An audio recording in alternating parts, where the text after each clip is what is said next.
एक दफा की बात है जिस समय doctor Manmohan Singh finance minister थे और अटल बिहारी वाजपेयी जी ने उनकी सदन के अंदर जो वो निंदा करी, उनकी वो हालत करी, उन पे वो प्रश्न किए कि मनमोहन सिंह जी दुखी हो गए बहुत।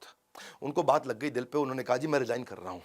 समझिए क्या कहा, मैं रिजाइन कर रहा हूं। नरसिम्हा राव जी के पास चले गए, नरसिम्हा राव उनको समझाते रहे, अरे रुक जा भैया रुक जा, अरे रिजाइन करने की जरूरत नहीं है। लेकिन मनमोहन सिंह जी अड़ गए, अब तो मैं रिजाइन, मेरी बेइज्जती हो गई जी, मेरी बेइज्जती हो गई। और हुआ क्या, बाद में नरसिम्हा राव जी ने कहा कि यार हमारी पार्टी में तो कोई समझा नहीं पा रहा है, वाजपेयी जी आप ही समझाओ भाई रिजाइन ना करे।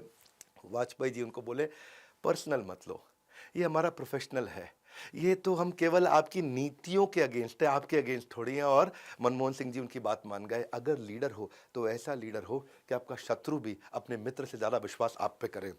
1998 में जब कांग्रेस की सरकार 270 वोट पे थी, बीजेपी था ये 269 पे था, इनकी सरकार गिर गई, पार्टी तोड़कर सत्ता हासिल करने का उनके ऊपर जो है आरोप लगा और बोले कि क्या आप ये एक वोट को किस तरह से लेंगे जब इस प्रकार के कुछ आरोप लगने लगे। तो उन्होंने शरद पवार की कहानी सुनाई कि शरद पवार कांग्रेस से अलग होकर के उन्होंने अपनी एनसीपी बनाई, पार्टी तोड़ के एनसीपी बनाई और महाराष्ट्र के सीएम बने। वो क्या बोले, पार्टी नहीं तोड़ेंगे हम, पार्टी को तोड़ के अगर सत्ता मिले तो मैं ऐसी सत्ता को हाथ लगाना तो दूर चिमटे से भी छूना पसंद नहीं करूंगा। शरद पवार ने अपनी पार्टी तोड़कर हमारे साथ सरकार बनाई थी, मैंने तो ऐसा कुछ नहीं किया। पार्टी तोड़कर सत्ता के लिए नया गठबंधन करके अगर सत्ता हाथ में आती है तो मैं ऐसी सत्ता को चिमटे से भी छूना पसंद नहीं करता।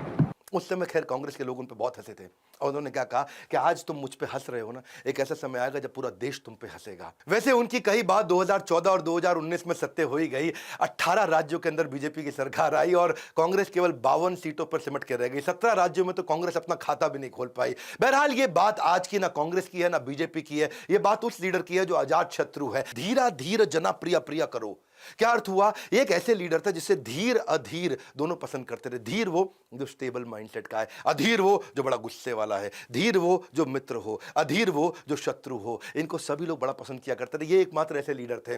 1977 का 76 का मैं एक किस्सा बताऊंगा आपको।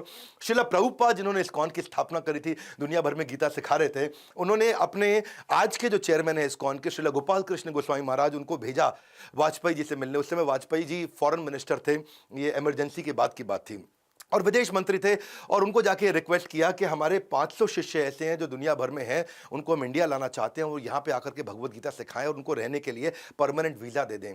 वाजपेयी जी ने उनको इतना सम्मान दिया और जब भगवत गीता की बात आई तो वाजपेयी जी के इस सम्मान को देखा और उन्होंने आकर जब श्रील प्रभुपाद को बताया, श्रील प्रभुपाद ने वहीं पर उसी समय पर भविष्यवाणी कर दी थी कि ये व्यक्ति आगे चल के प्रधानमंत्री बनेगा।